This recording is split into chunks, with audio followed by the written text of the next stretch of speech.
संसार में दो तरह की प्रतिभाएं हैं, मानव निर्मित और ईश्वर द्वारा दी हुई। मानव निर्मित प्रतिभा के साथ आपको बहुत कठिन परिश्रम करना पड़ता है और भगवान द्वारा दी गई प्रतिभा को बस आप कभी कभी ही छूते हैं। मित्रों, आपका स्वागत है हमारे चैनल पर। आज का वीडियो बहुत ही दिलचस्प होने वाला है। उम्मीद करता हूँ आप यहाँ से कुछ लेकर ही जाए। चलिए वीडियो की शुरुआत करते हैं।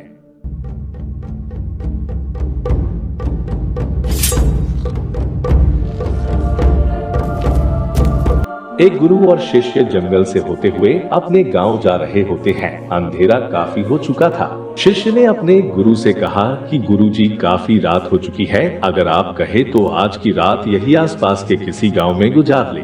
गुरुजी ने अपना सर हिलाया और पास के गांव में एक छोटे से घर के पास जाकर रुके। अब जैसे ही वहां गए तो गुरुजी के शिष्य ने दरवाजा ठकठकाया। उस घर से एक गरीब आदमी बाहर आया। गुरुजी ने बोला, हम अपने गांव जा रहे थे, लेकिन काफी रात होने की वजह से हमने इसी गांव में रुकने को सोचा। क्या हम आज रात आपके यहाँ रुक सकते हैं? गरीब आदमी बोला, हाँ क्यों नहीं, आप दोनों अंदर आ जाइए। जैसे ही गुरुजी अंदर गए, उन्होंने देखा कि उस आदमी के घर में बहुत ज्यादा गरीबी थी। गुरुजी ने उससे पूछा कि आप काम क्या करते हो? वह गरीब आदमी बोला कि मेरे पास बहुत सारी जमीन है। तो गुरुजी ने बोला, अगर तुम्हारे पास बहुत सारी जमीन है तो इस तरह से क्यों रह रहे हो? आदमी बोला, ये किसी काम की नहीं है। गांव वाले बोलते हैं कि ये बंजर जमीन है, यहाँ पर कुछ भी नहीं उगाया जा सकता है और यहाँ फसल उगाना बहुत बड़ी बेवकूफी है। गुरुजी ने बोला, तुम्हारा गुजारा कैसे होता है? उसने बोला कि मेरे पास एक भैंस है जिससे मेरा पूरा घर चलता है। ये सुनने के बाद गुरुजी सो जाते हैं और रात में जब सब लोग सो रहे होते हैं तब गुरुजी अपने शिष्य को उठाते हैं और उस गरीब आदमी की भैंस लेकर अपने गांव चले जाते हैं। शिष्य अपने गुरु से पूछता है कि गुरुजी, कहिए आप ये गलत तो नहीं कर रहे हैं? गरीब आदमी की रोजी रोटी इसी भैंस की वजह से चलती है। तो गुरुजी अपने शिष्य की तरफ देखते हैं और मुस्कुराते हुए आगे बढ़ जाते हैं। उस बात को तकरीबन 10 साल गुजर जाते हैं और जो गुरु का शिष्य था वह बहुत बड़ा गुरु बन चुका था। तो एक दिन उन्हें उस गरीब आदमी की याद आती है कि मेरे गुरु ने उस आदमी के साथ अच्छा नहीं किया था। मुझे एक बार चलकर देखना चाहिए कि वह आदमी अब किस परिस्थिति में है।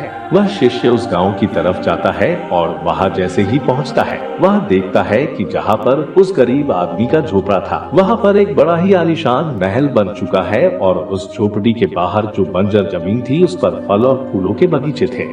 तभी उधर से उस घर का मालिक आता है। शिष्य उसे पहचान लेता है और उस आदमी को बोलता है, तुमने मुझे पहचाना, मैं अपने गुरुजी के साथ आया था, हम आपके यहाँ एक रात के लिए रुके भी थे। वह आदमी उसे पहचान लेता है और बोलता है कि उस रात में आप कहाँ चले गए थे और उस रात के बाद ही मेरी भैंस कहीं चली गई थी।